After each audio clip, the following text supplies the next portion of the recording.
विद्युत द्विध्रुव और वैद्युत द्विध्रुव आघूर्ण क्या होता है, आज की क्लास के अंदर हम लोग उसको कवर करने वाले हैं। बहुत सिंपल सा इजी सा टॉपिक है। क्या होता है वो देखते हैं। अब देखो यहाँ पर लिखा है विद्युत द्विध्रुव। द्विध्रुव का मतलब क्या है, ऐसा यानी कि जिसमें दो ध्रुव हैं। ध्रुव का मतलब दो किनारे हैं, यानी कि दो, एक किनारा ये है, एक किनारा ये है, दो किनारे हैं, उसे हम क्या कहते हैं, द्विध्रुव कहते हैं। और यहाँ पर क्या लिखा हुआ है, विद्युत द्विध्रुव। तो समझो, जब दो समान परंतु विपरीत प्रकृति के आवेश, मान लो ये आवेश क्या है आपका माइनस क्यू है, ये आवेश आपका प्लस क्यू है, ये दोनों आवेश कैसे हैं, समान है, लेकिन इनकी प्रकृति विपरीत है। प्रकृति कैसी है, विपरीत है। एक आपका ऋणात्मक है, एक आपका धनात्मक है, एक आपका प्लस है, एक आपका माइनस है। दोनों कैसे हैं, अलग अलग हैं। वो पॉजिटिव आदमी है, ये नेगेटिव आदमी है, ठीक है। तो फिर इनकी जो प्रकृति है वो कैसी है, विपरीत है। तो यहाँ पर क्या लिख रहा है, प्रकृति के आवेश एक दूसरे से 2l दूरी पर स्थित होती हैं। इनके बीच की दूरी कितनी है, 2l है। इनके बीच की दूरी कितनी है, 2l है। तो इसे हम क्या कहेंगे, वैद्युत द्विध्रुव कहेंगे। क्यों कह दिया वैद्युत द्विध्रुव, क्योंकि इसके दो किनारे हैं, एक किनारा ये रहा, एक किनारा ये रहा, दो ध्रुव है इसके अंदर,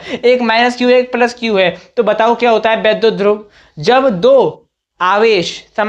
दो समान आवेश परंतु विपरीत प्रकृति के आवेश एक दूसरे से 2l दूरी पर स्थित होते हैं तो हम उसे वैद्युत द्विध्रुव कहते हैं। बस इतना सा है, ठीक है। अभी वैद्युत द्विध्रुव आघूर्ण क्या होता है, तो तब इसे वैद्युत द्विध्रुव कहते हैं तथा किसी एक आवेश तथा आवेशों के बीच की दूरी के गुणनफल को, तथा किसी एक आवेश और जो आवेश है उनके बीच की जो दूरी है उसके गुणनफल को, यानी कि इनके बीच की दूरी कितनी है, 2l दूरी है। l दूरी ये रही, l दूरी ये रही, l और l कितने हो गए, 2l हो गए। इसको मैं डाल देते हैं, समझाने के लिए बनाया था, ठीक है। 2l दूरी है तो हम कह सकते हैं P = Q × 2l। ये P क्या है, आपका वैद्युत द्विध्रुव आघूर्ण है, Q क्या है, आवेश है, L क्या है, लंबाई है, ठीक है। कितनी दूरी है, तो 2l दूरी है। तो यहाँ पर जो दूरी का गुणनफल है, यानी कि जो आवेश को दूरी से गुणा करा तो आपका क्या निकल के आ गया, वैद्युत द्विध्रुव आघूर्ण हो गया, ठीक है। अब इसका मात्रक क्या होगा, तो इसका सिंपल सा मात्रक है कि आवेश का मात्रक क्या होता है, कूलाम। आवेश का मात्रक क्या होता है, कूलाम। लंबाई का मात्रक क्या होता है, लंबाई का मात्रक होता है मीटर। तो कूलाम मीटर इसका क्या हो गया, इसका मात्रक हो गया। आशा करता हूं कि आपको समझ में आ रहा होगा। अब आप इसका स्क्रीनशॉट ले सकते हो। अब